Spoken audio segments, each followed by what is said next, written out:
Bonjour tout le monde! Donc aujourd'hui, comme vous l'avez deviné, ça va être de la compote de pommes. Fait que je vais faire de la compote de pommes lisse et comme de la purée de bébé, et je vais faire aussi une partie que ça va être de la compote de pommes avec des morceaux dedans. J'ai lavé toutes mes pommes. Si ce sont des pommes biologiques, on garde les pleurs.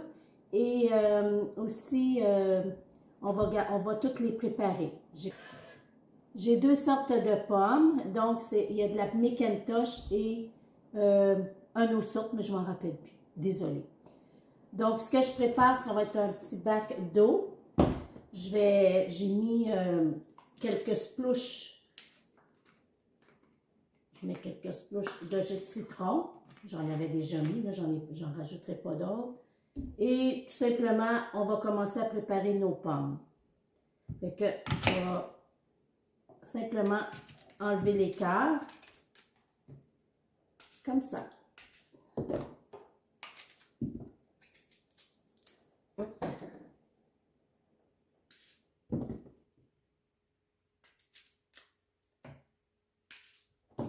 Donc, ça demande de la patience, cette partie-là. On se revoit tantôt, quand toutes mes pommes vont être épluchées et prêtes à la cuisson. Je vous revois tantôt. Bon, comme vous voyez, j'ai tout fait mes pommes. Ça fait 20 minutes que je fais ça. Il m'en reste juste une que je vais terminer avec vous. Fait que j'avais mis de l'eau dans mon plat. J'ai souvent brassé pour que l'eau avec le citron dedans puisse imprégner mes pommes. Comme ça ne fait pas noircir les pommes pendant que je fais ce travail-là. Donc, la dernière pomme, elle est faite. Là, maintenant, ce qu'on va faire, c'est qu'on va s'en aller à la cuisson des pommes. Voilà. Quand on n'enlève pas la pleure, ça va super bien. Quand j'ai pas des pommes bio, ben j'enlève la pleure. Voilà, ça c'était mes cœurs.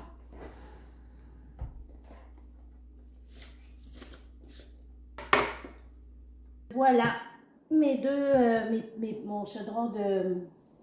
J'ai fait 2 chaudrons de pommes que là maintenant je vais faire cuire. Donc c'était, je me rappelais là, c'était de la Lobo. Fait que j'ai mélangé les pommes là, de la Lobo et de la McIntosh. Ce que je vais faire, c'est que premièrement, je vais allumer mon rond. Je vais mettre un petit peu de cannelle, comme ça. Je mets un petit peu d'eau. Ça ne prend pas beaucoup d'eau parce qu'en cuisant, les pommes juste pour être sûr que ça ne collera pas dans le fond. Donc, on va mettre le couvercle dessus, on va mettre ça à ébullition. Puis, on va laisser cuire ça. Je vais vous dire combien de temps ça a pris.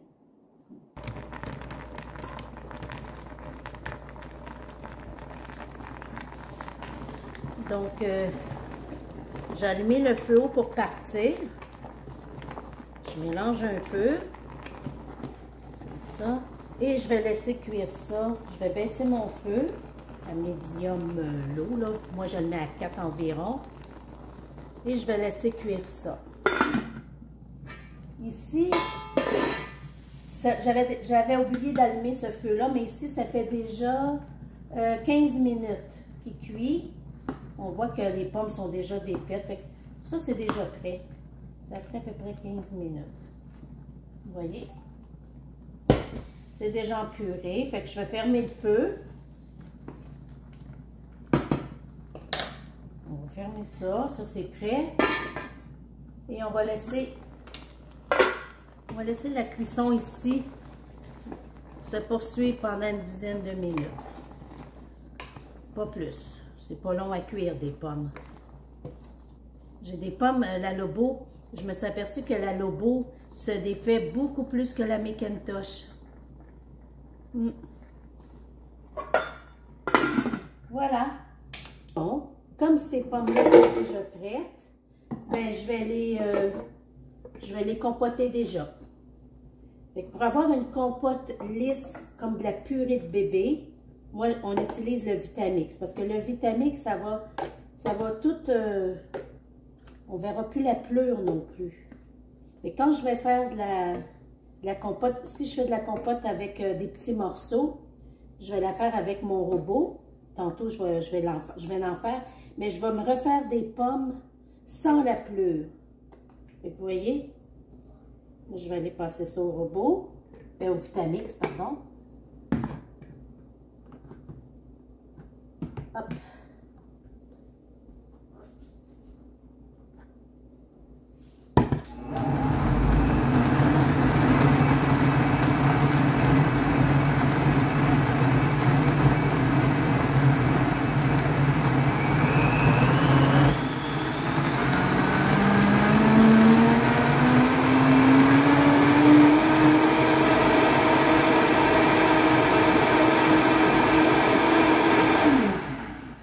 Fait que vous voyez, ça fait, à cause que j'ai gardé mes pleurs, ça nous donne une belle compote rouge. Et on ne voit pas du tout, on ne voit pas du tout les pleurs.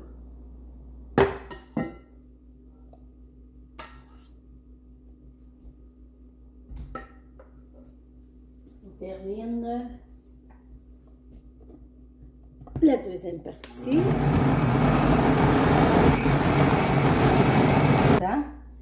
Le chaudron, voilà.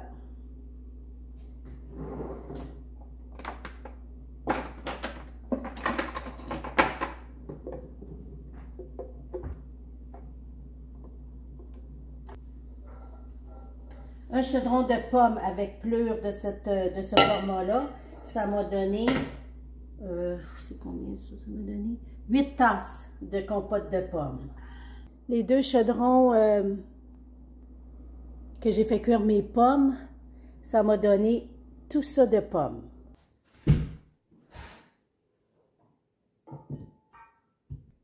Là, je repars un autre batch. Ma compote de pommes faite avec la pleure de mes pommes est terminée. Je l'ai passée au Vitamix parce que je pouvais, le Vitamix là, boit toute la pleure au complet. Maintenant, je veux des pommes, une compote de pommes avec des morceaux dedans. Ça va être fait au robot. Avec le robot, je ne pourrai pas garder la pleure. Donc, ce que je fais, c'est que je recommence. J'ai mis de l'eau dans un plat avec quelques splouches de jus de citron pour que mes pommes ne noircissent pas pendant ma préparation. Et là, ben, c'est un petit peu plus long le travail parce que je vais tout enlever la pleure. Vous pouvez garder vos pleurs et vos cœurs de pommes, là, surtout quand c'est une pomme bio, pour faire de la gelée de pommes. C'est très bon. Mais bon, c'est sucré. Moi, j'en fais pour aussi donner en cadeau. Donc, cette compote-là, ça va être la compote de pommes avec des beaux morceaux dedans. Ben, des petits morceaux dedans. Et moi, j'aime bien ça. Je vais vous montrer ça quand on aura tout fini, là. Fait que là, l'étape, ça va être de tout éplucher mes pommes en enlevant la pleure. C'est plus long. L'étape est un petit peu plus longue que tantôt. Mais j'en fais beaucoup moins. Parce que on aime beaucoup la compote lisse chez nous. Les petits enfants adorent la compote lisse, comme de la purée de bébé. Fait que voilà. Ben, on se revoit tantôt quand mes pommes vont tout être épluchées. Voilà les petites pommes qui sont prêtes à aller faire cuire sans la pleure. Vous pouvez garder la pleure pour faire de la belle gelée de pommes. Donc, avec cette compote-là, je vais pouvoir la faire avec des petits morceaux. Le restant de pommes qui me reste, c'est tout ce qui me reste de mes 2 gros sacs de pommes que je suis allée chercher au verger. Je vais pouvoir faire des desserts. Gâteau, muffin. Donc, on poursuit la cuisson. Et j'ai des pommes qui se décomposent plus vite que d'autres. Je pense que c'est la Lobo qui se décompose plus vite que la McIntosh. Mais bon, c'est pas grave. C'est pour faire de la compote. On continue la cuisson encore un peu. Un petit 5 minutes. Maintenant, les 10-15 minutes de cuisson sont terminées à feu moyen. Je vais fermer le feu. Et vous voyez que ça n'a pas besoin d'être en compote. Il reste encore quand même des morceaux. Mais comme on va tout mixer ça, bien, ça va devenir de la compote. Donc, je vais le mettre dans mon robot. Donc, la cuisson des pommes, elle est prête. Vous voyez, il reste encore des morceaux. Et cette fois-ci, je vais utiliser le robot culinaire, pour faire une compote avec des morceaux. Dans ce cas-là, on ne doit pas garder la pleure là, parce que ça va faire tous des petits morceaux. Je mets toutes mes compotes que j'ai fait. Je pense que ça va tout rentrer. Oui, voilà. Comme ça. Et là, c'est de faire la bonne... on pulse jusqu'à temps qu'on juge que c'est parfait pour nous.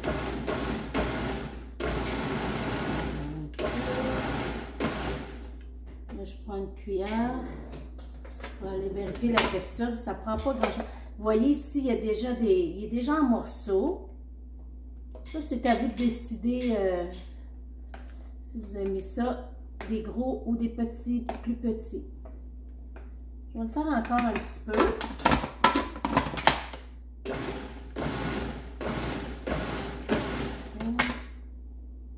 Je vois quelque chose, un petit pépin ici.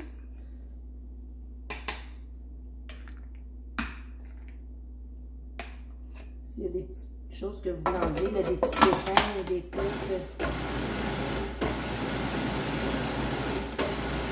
Bon, je pense que ça va être correct.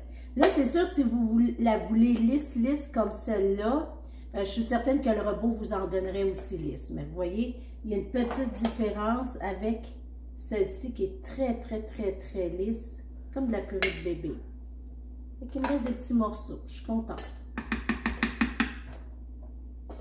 La compote de pommes avec les pleurs a donné une belle compote rouge faite au Vitamix. Ici, ben, je voulais une petite compote un petit peu plus. Attendez. Une compote un petit peu plus chunky. Ah ben, chunky, avec des petits morceaux. Fait que je l'ai passé au robot culinaire. À ce moment-là, c'est mieux d'enlever les pleurs. Parce que sinon, ça ne fera pas une belle compote. Donc, à cette étape-ci, vous pouvez la manger tout de suite, c'est sûr. Vous pouvez aussi la congeler. Et moi, ce que je vais faire, c'est que je vais la faire stériliser à l'eau bouillante. La compote de pommes, on stérilise ça à l'eau bouillante dans des pots maçons. Et que ça va être bon pendant 1 an à 2 ans. On se revoit pour la stérilisation.